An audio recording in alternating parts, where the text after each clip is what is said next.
এখানে half KG গরুর গোশত আছে, তাই ভাবছি আজকের রান্নাটা আমি নিজের হাতে মাখিয়ে রান্না করবো। যেহেতু আমার আম্মু অসুস্থ আর প্রতিদিন তো আম্মু রান্না করে খাওয়াই, তাই আজকে আমি রান্নাটা শুরু করে দিছি। এখন আমি সব মশলা দিব। এখানে আমি একটু পেঁয়াজ দিয়ে দিছি, এখন আদা দিব। পরিমাণ মতো আমি লবণ দিয়ে দিলাম। এখন একটু হলুদের গুঁড়ো দিয়ে দিব। দেখুন আমি হলুদের গুঁড়ো দিয়ে দিছি। এখানে একটু আমি ঝাল ফলও দিয়ে দিছি। এখন আমি ঝালের গুঁড়ো দিব। এই যে আমি ঝালের গুঁড়ো দিচ্ছি।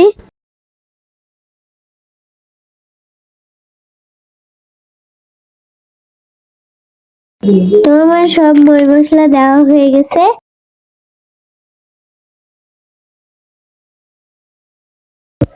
এখানে আমি আমাদের বাড়ির খাঁটি সরিষার তেল দিয়ে দিলাম। এখন আমি মাংসগুলো চটকিয়ে চটকিয়ে মাখিয়ে নিব। যত সুন্দর করে মাখাবেন তত সুন্দর খেতে লাগবে, কারণ এই হাতে মাখানো মাংসের মজাই আলাদা খেতে। মাখানো যত সুন্দর হবে ততই খেতেও ভালো লাগবে।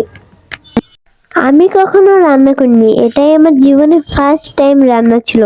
জানি না কতটা ভালো হবে রান্নাটা। সবাই আমার আম্মুর জন্য দোয়া করবেন, আমার আম্মু সুস্থ হয়ে যেন আগের মতো আমাদের রান্না করে খাওয়াতে পারে। এখানে পরিমাণ মতো আমি পানি দিচ্ছি।